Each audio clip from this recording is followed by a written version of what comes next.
Allah says in the Quran, in Surah Dariyat, chapter number 51, verse number 56, وَمَا خَلَقْتُ الْجِنَّ وَالْإِنسَ إِلَّا لِيَعْبُدُونَ, that we have created the jinn and the men not but to worship me. The main reason for our creation is to worship Allah subhanahu wa ta'ala. The word ibadah comes from the word abd. That means we have to serve.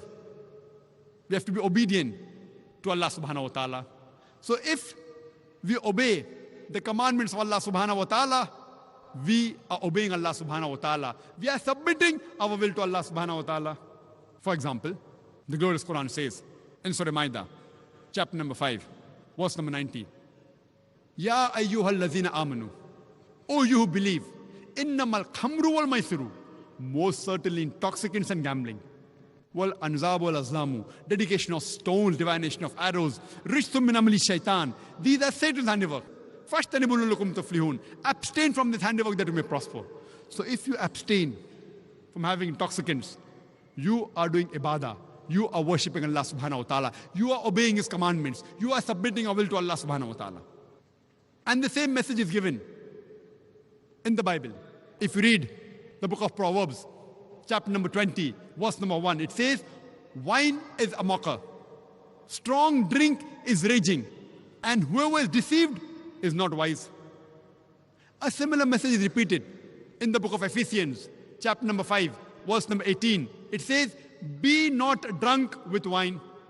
So alcohol is even prohibited in the Bible in no less than 2 different places. So if you abstain from having alcohol, you are submitting your will to Allah subhanahu wa ta'ala. Allah says in the Quran, in no less than 4 different places. In Surah Baqarah, chapter number 2, verse number 173. In Surah Ma'idah, chapter number 5, verse number 3. In Surah Anam, chapter number 6, verse number 145. And Surah Nahl, chapter number 16, verse number 115. Hurrimat alaykumul maytutu waddamu walahmul khinzir. Wama uhilla li ghayril bi. Forbidden for you for food are dead meat, blood, the flesh of swine, and any food on which any name besides Allah's name is taken. So these 4 foods, dead meat, blood, the flesh of swine, that is pork, and any food on which any name besides Allah's name is taken, it is prohibited in the Quran in no less than 4 different places. These types of food are even prohibited in the Bible. If you read the Bible, in the book of Leviticus, chapter number 17, verse number 15, and the book of Deuteronomy, chapter number 14, verse number 21, it says, you shall not eat anything which dieth of itself. So even dead meat is prohibited in the Bible. Regarding blood, there are no less than 5 different places in the Bible where blood is prohibited.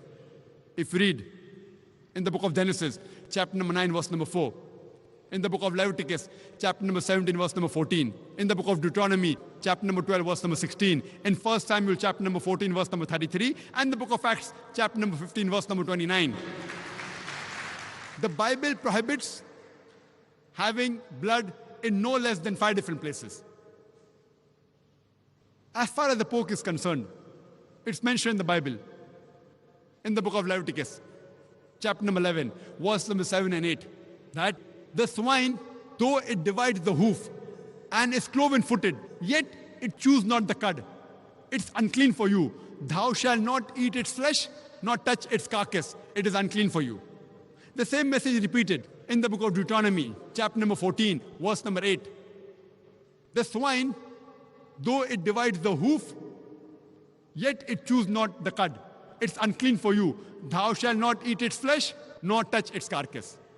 And eating pork has been prohibited the 3rd time in the Bible, in the book of Isaiah, chapter number 65, verse number 2 to 5. The Bible prohibits the eating of the flesh of swine, that is pork, in no less than 3 different places. And the last, the eating food on which any name besides Allah's name that has been taken, is also prohibited in the Bible. In the book of Acts, chapter number 15, verse number 29, as well as the book of Revelation, chapter number 2, verse number 14, that any food on which any name besides Almighty God's name is taken, if that food is put on altars, then that food is prohibited even for the Christians. If Christian means following the teachings of Jesus Christ, peace be upon him, I would like to say that we Muslims are more Christian than the Christians themselves.